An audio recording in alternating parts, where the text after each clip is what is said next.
The Residence Nil Rate Band, known in short as the Rnrb, is an extra inheritance tax allowance that was introduced in April 2017.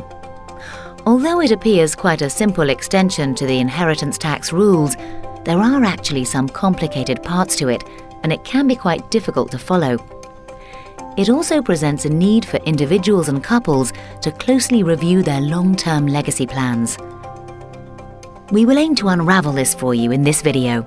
We're going to use the term residence allowance from here on. When someone dies, the total value of everything that individual owned must be valued. If the total value, after deduction of liabilities, is above a certain threshold, inheritance tax must be paid. The current threshold for inheritance tax is £325,000 for an individual or £650,000 for a couple. The rate of tax on the sum above the threshold is 40%. This can be reduced to 36% if at least 10% of the estate value is left to charity. The example on the screen shows how the calculation works in a simplified case.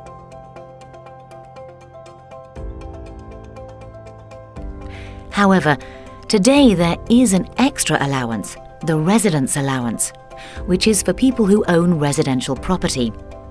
This is an extra amount added to the main allowance, and the value of this extra amount is increasing year on year over the 4 years after it was introduced, as shown.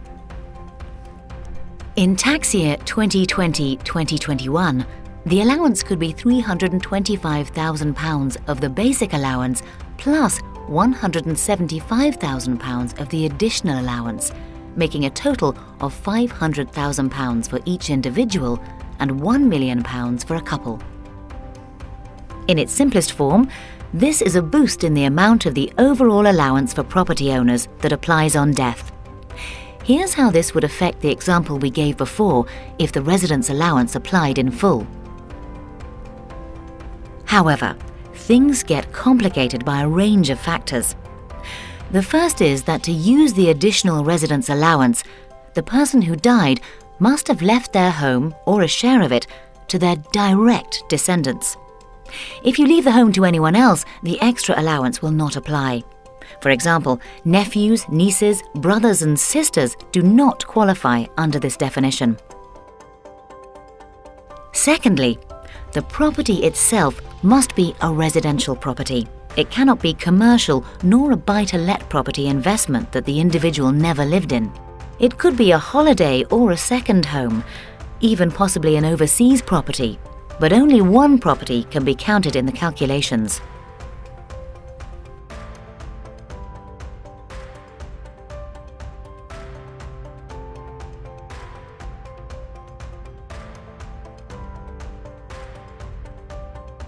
The property value can also be preserved from downsizing after the 8th of July 2015. So if an individual or a couple sell their home to buy another, the value of the original property will be maintained for the calculations. The fourth aspect to consider is that the allowance will only apply in full up to estate values of £2 million. Values above this will see the allowance reduced by £1 for every £2 of value. These are the four main factors. However, when it comes to planning, things can get very complex. For example, many individuals and families have investments which may have exemption from inheritance tax, or have made gifts, or intend to make gifts in their lifetime, or have trusts in place, or want to leave money to charities, or have their wills drawn up in certain ways to be most tax efficient. In all these cases, how the existing plans and arrangements interact with the new residence allowance can be complicated, and these various factors can compete against one another in terms of your planning requirements. Therefore, it is best to review all current and future plans, including the legacy plans, to see how the residence allowance impacts upon any other planning. It is also true to say that it is possible to lose the benefit of the new allowance by default if your affairs are not structured accordingly.